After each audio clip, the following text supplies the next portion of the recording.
Chinese spy or political defector? Authorities question a Chinese man who crashed through Taiwan's maritime border. Tourists finally come back to Hualien 2 months after a devastating earthquake.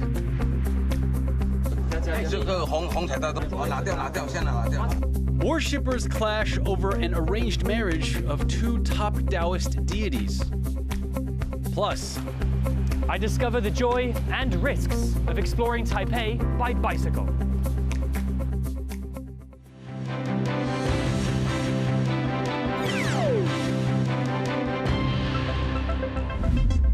hello and welcome to TaiwanPlus News. I'm Liao. Thanks for joining us. We start off in northern Taiwan, where prosecutors are investigating a Chinese man who illegally entered Taiwan in a speedboat. Initial reports said the man was fleeing persecution, but now Taiwan authorities say his actions are part of Chinese military pressure against the island. Louise Watt is live for us in Taipei with the latest. Louise, what do we know so far? Leslie, this is a story that's been making headlines around Taiwan. A 60-year-old Chinese man arrived in a speedboat, reportedly wanting to defect to Taiwan because of messages he'd sent online criticizing the Chinese government. But as soon as this story broke, Taiwan officials expressed skepticism about his story. And this afternoon, Taiwan's Coast Guard has announced that this whole incident was an example of Chinese gray zone warfare against Taiwan. This is what they said. 中国大陆不断地对台湾也好，其他周边国家也好，从事灰色地带跟认知作战的这个部分，我也要呼吁国人要团结。 那对同心协力来对抗中国大陆这些不理性的侵扰。Authorities say the man was previously a captain in the Chinese Navy. On Sunday morning, on a speedboat, he entered the Danshui River estuary in northern Taiwan. That's a river that leads to Taipei, and it's also an area that the Taiwanese military say could be vulnerable to a surprise Chinese military attack. The Coast Guard did seize the vessel and arrested the man, but only after he hit a ferry that was parked at a pier. The man is still in custody. The agency that oversees the Coast Guard revealed today that in the past year or so, there have been 18 similar incidents of Chinese boats approaching Taiwan, but most of those have happened near islands closer to the Chinese coast. So they think that this latest incident could well have been China trying to test Taiwan's defenses and China trying to gauge how good Taiwan is at spotting small boats. Louise, there's been some criticism of the Coast Guard for not stopping the Chinese boat before it got close to land. What more can you tell us about that? Yes, let's remember that the Coast Guard is responsible for safeguarding Taiwan's territorial waters. Now, they did spot the speedboat on radar when it was 6 nautical miles away from coast. And this sighting was flagged to the appropriate Coast Guard watchers. But it took them half an hour to identify the boat as non-Taiwanese. And when they did realize that, crucially, they didn't send out any patrollers to go and catch him before he reached shore. And they didn't know that he'd hit a ferry at the pier entrance until the operator of the ferry phoned them up and said, "My ferry's been hit." So authorities at a press conference this afternoon have said that the Coast Guard should have sent vessels out to find out the identity of this boat as soon as they spotted it on the radar. And as a result, they say 10 people who work for the Coast Guard will be punished. As for lessons learnt, the Coast Guard says that it's working with other countries on how to better spot small vessels and also how to monitor Chinese operations. All right, well, TaiwanPlus will bring you the latest on that. Thanks, Louise. That was Louise Watt live for us in Taipei. Taiwan's military has detected more Chinese incursions near its borders. The military reported 11 Chinese military aircraft and 8 naval vessels around Taiwan in the past 24 hours. 7 of the Chinese aircraft crossed the median line between Taiwan and China. China regularly sends military aircraft, vessels, and balloons around Taiwan as a form of military pressure. Taiwan's military said they monitored the situation and responded accordingly. 4 U.S. teachers have been stabbed at a park in northeastern China. The educators from Cornell College in Iowa were attacked in Jilin City, where they had been visiting a partner university. The teachers are recovering from their injuries. The U.S. State Department says it's aware of the incident. Chinese authorities say it was a random attack. Information about the incident appears to be censored in China. Business owners in earthquake-hit Hualien are breathing a sigh of relief as tourists return in droves for the Dragon Boat Festival long weekend. Bryn Thomas has the details. It's back to business as usual in Hualien. The Dragon Boat Festival long weekend was the first public holiday since eastern Taiwan was hit by a magnitude 7.2 earthquake back in April. The local tourism industry took a major blow, but visitors have finally returned. Popular local eateries were jam-packed, and Hualien's business owners say things are looking up. 前阵子真的地震是刚开始的时候是真的没有人的，觉得大家有一点慢慢的没有那么害怕这件事情了，然后还有天气也慢慢变好啊，我觉得游客是有增加的。Over the long weekend, tour buses rolled in one after another. Some came from the other side of the country. 哪边一起来玩？从彰化，我们是2部游览车。大概多少人来玩2车嘛，2车84个。到这边的感觉怎么样？很漂亮，看着天气很好，真的漂亮。Many tourists have been flocking to Hualien's most photo-friendly spots, like this coffee shop, decorated like a fairy tale cottage. The county's tourism officials say visitor numbers have bounced back. 有一些外地的游客目前有一点回流的状况，就包含我们整个外地的数量在比例上都有一点提升，比之前在4月、5月地震过后的状况有明显提升了2到3倍这样子。Since April's earthquake, Hualien residents have been trying to rebuild. The central government has poured millions into rebuilding infrastructure and boosting tourism. But if Dragon Boat Festival weekend was any indication, Hualien's tourism sector could be on its way to a full recovery. Ryan Wu, Wesley Lewis, and Bryn Thomas for TaiwanPlus. The April earthquake caused significant damage to the Hualien region and to its economy, but power supply to the area was hardly affected. Simply put, the grid held up. John Van Trieste reports.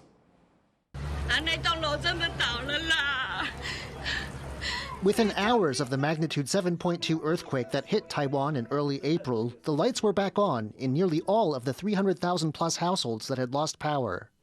Painful lessons from past earthquakes meant the state-run electric company was prepared, despite 2 power plants getting knocked offline. Within 10 seconds of the shaking, power stored for such an occasion was flowing through the grid. Within 10 minutes, hydro plants had stopped pumping water and put all their focus on dumping it onto turbines. Taiwan soon had the equivalent of several large power plants worth of energy, keeping the grid from crashing. In the hours that followed, it was full steam ahead for those generators still operational, as work to repair what the earthquake had damaged got underway. In damaged power plants like this one, with hundreds of kilometers of wires and pipes, 3 days of intense, round-the-clock work began. 我们为了要抢修可能会在安全的这个温度范围，我们几乎大概在40几度就开始要进去看了，损伤的位置在哪里？在看到之后，它的确切位置，然后我们开始拟定这个计划。可是，在锅炉里面，它空间很狭小，大概管排跟管排之间最小的大概只有20公分。The grid was lucky in several ways. First, the earthquake hit a more rural part of the island with less infrastructure. And second, it struck in the morning, so solar farms were able to help take on some of the burden. And plans put in place after Taiwan's devastating 1999 earthquake worked. Customers had power back within hours instead of weeks. And in power plants themselves, improvements kept vulnerable systems running. 我们是有针对一些那个会损坏严重的地方，我们做了很大的改善。所以说你只要回过头来，或是跟4月3号这次的比较，当初发生的那个问题，我们后来解决掉了，到这次完全没有再重复发生过。But Taiwan's grid isn't as resilient as the country's power company needs it to be. In 2022, it proposed a decade-long $17 billion plan to decentralize the grid and strengthen hardware. And that may not even be the end game. One idea academics and some businesses have in mind is what's called a virtual power plant, lots of small power sources all pulled together in a network. A single solar panel on a roof might not generate much, but coupled with hundreds or thousands of other panels, suddenly there's quite a bit of power to work with, power that can kick in when the traditional grid is stressed. These networks are already common in countries like Germany, and they may be coming to Taiwan. 那虚拟主要是说，它用的控制的技术是我们用到数位的技术，像 AI 的等等的技术，来做这个我们分布式的电力资源的一个调控，然后发出来跟传统的电厂一模一样的这样的实的功率，real power， 甚至于比传统电厂可以发挥更多的功能。Whatever the future holds for Taiwan's power grid, it's certain that the next steps won't be easy. In recent years, technical issues have seen a string of blackouts in major cities, and fierce debate over issues like nuclear power mean keeping Taiwan's grid running could mean overcoming political gridlock too. Luffy Li and John Van Trieste for TaiwanPlus.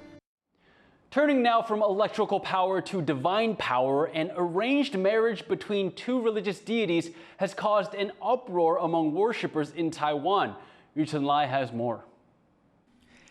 This is Mazu, the Taoist sea goddess, and one of the most widely worshipped deities in Taiwan. And this is Guan Yu, a legendary Chinese general deified for his accomplishments in battle and statecraft.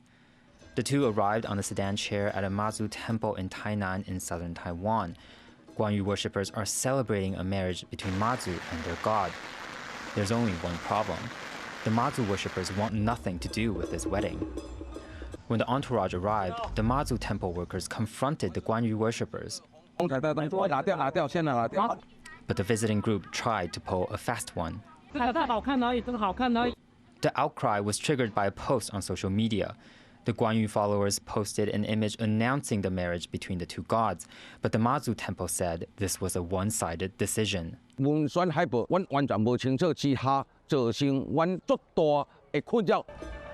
name in the post even had her bearing Guan Yu's surname, a huge slight to those devoted to the sea goddess. Ironically, some accounts of the historical Mazu claim she died protesting an unwanted marriage as well. And some even say the fact that she was never married was how Mazu gained her divine powers. The Mazu to become a Mazu, one of the reasons that because she is a virgin goddess, because she is a virgin or die as a virgin. So you shouldn't even consider she get married. This is really not that proper. But the Guan Yu followers say they're acting in good faith with their divine fan fiction of their god and Mazu together, as they put the shipping into worshipping. 反对的还是支持的都希望听起来迎接这件事情我们没有其他的意思。In the modern age, at least, marriage is a decision between the two people involved. In this case, however, arranging marriages between gods may not be the business of mere mortals. James Lin, Yu Chen-lai, and Leslie Liao for TaiwanPlus. We're going to take a quick break, but stick with us on TaiwanPlus News because coming up, fighting trash balloons with trash talk. The Korean peninsula descends in a tit for tat.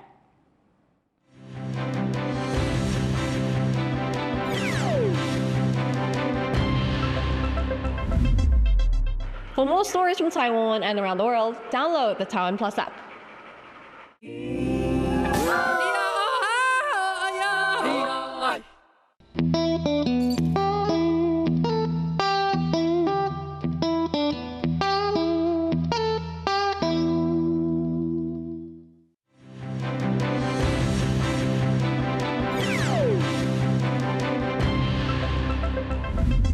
Welcome back. You're watching TaiwanPlus News. South Korea is picking up on signs the North is installing loudspeakers to blast propaganda across the two countries' heavily armed border. It comes after Seoul resumed blaring its own anti-Pyongyang propaganda, ending a 6-year hiatus. It's the latest psychological warfare between the two sides. Rosie Greninger has more. In a rented apartment in Seoul, South Korean activists build high-tech balloons to carry anti-Pyongyang propaganda into North Korea. Spearheaded by a man who defected from the North in 1990, a group of around 30 activists focused on reunifying the Korean peninsula are hoping to incite regime change in North Korea. 정부 쪽의 요청은 없었습니다. 그러나 북조선 인민들에게 자유를 알리고 정보를 주고 북한 그 인민들의 자유와 권리를 위하는 그 일은 결코 멈출 수는 없다. The activists aim to spread information critical of North Korean leader Kim Jong-un's regime and positive messages about life outside the North to residents who are tightly controlled by their government. Released in the cover of darkness during north-blowing winds, these smart balloons are equipped with a dispenser capable of dispersing anti-Pyongyang leaflets hundreds of kilometers into North Korea.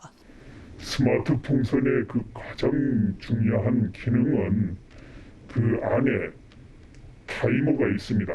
풍선이 출발을 해서 몇 시간 후에 작동하게 하는 타이머가 있고 그 다음에 전단을 일정한 수량씩 반복적으로 뿌리게 해주는 일정한 타임 간격으로 반복적으로 뿌리게 해주는 그 전자 The balloons also contain USB flash drives containing K-pop songs and dramas, Bibles and shortwave radios, things that are banned in North Korea.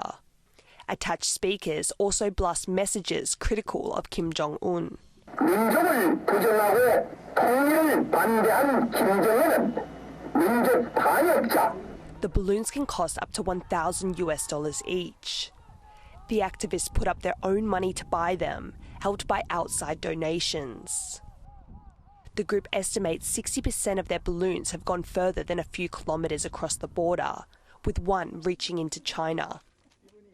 This balloon warfare has become the center of worsening tensions between South and North Korea in recent weeks,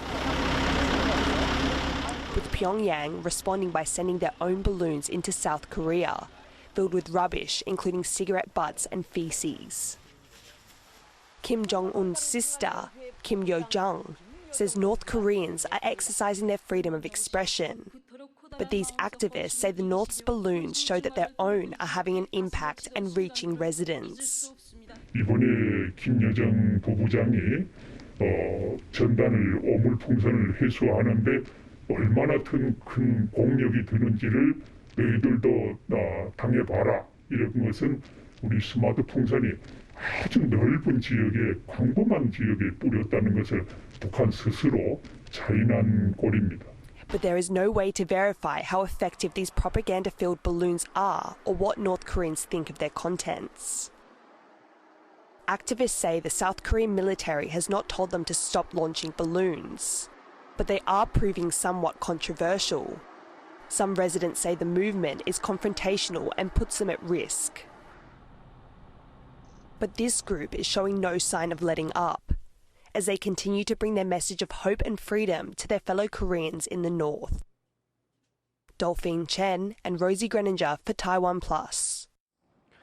Hamas and the Palestinian Authority say they welcome the latest ceasefire resolution for the war in Gaza.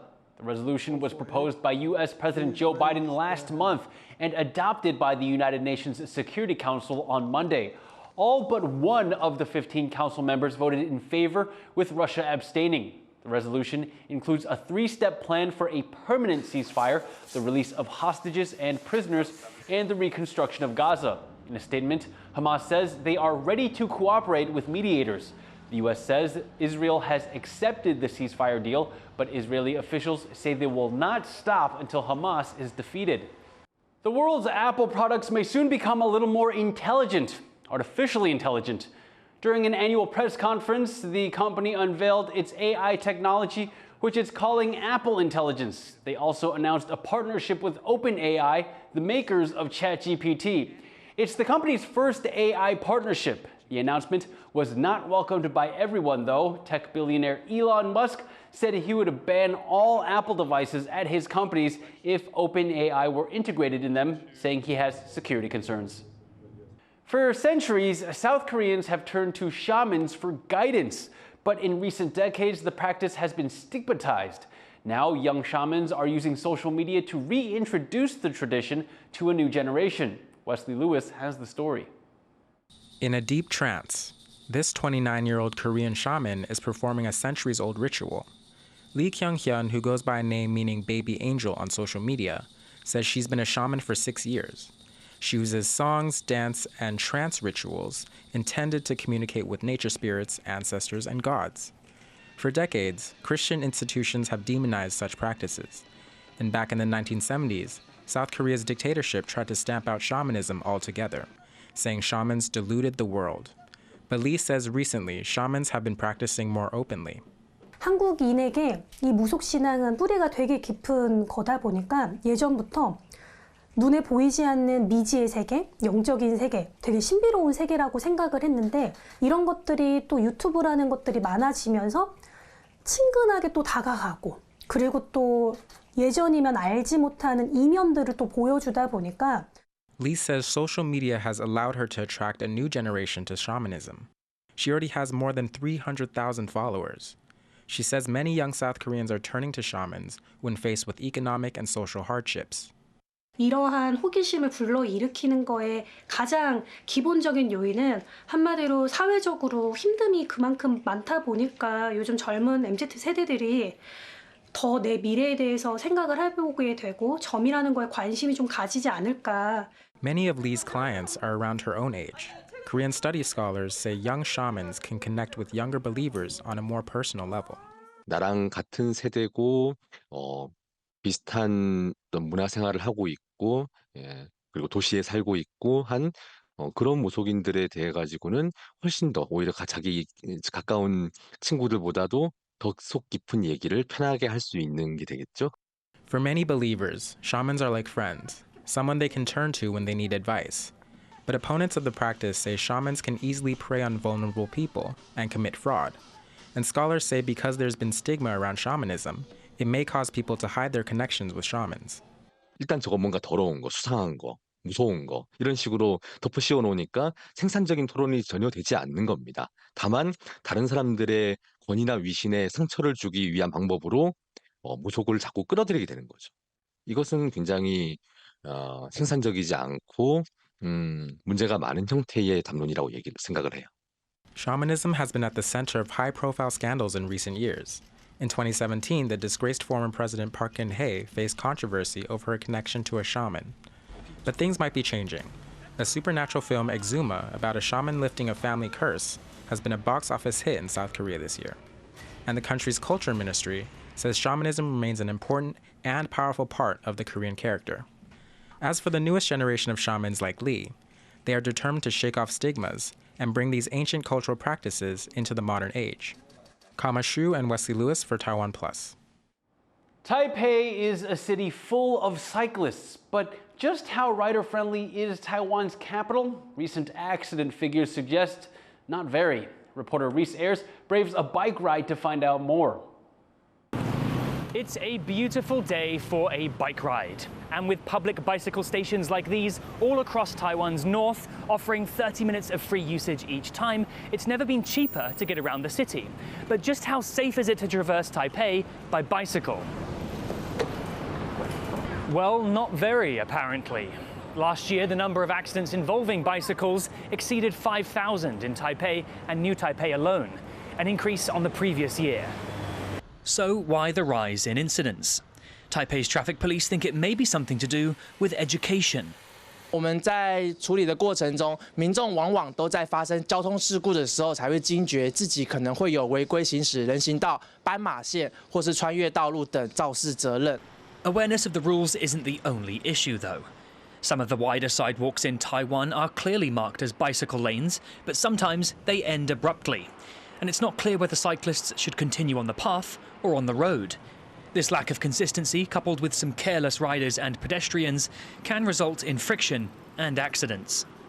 骑脚踏车的人有时候可能就没有真的遵守该骑的路，那有时候比较造成我们行人行人会有一些危险。就是不能行人行道啊，可是一般来说，前面塞车了，快到十字路口就会往人行道稍微走一点这样子。交通安全自己要注意，骑车的时候要随时注意前后左右有没有什么问题。So, what can be done to improve safety standards for cyclists and pedestrians? Vision Zero, a pedestrian advocacy group, say roads here need to be improved. 是希望说慢车道可以有合理的划设，那第二个也是希望说我们的单车道的整体的比例可以再上升。But others say cities like Taipei are limited in what can be done to improve the situation.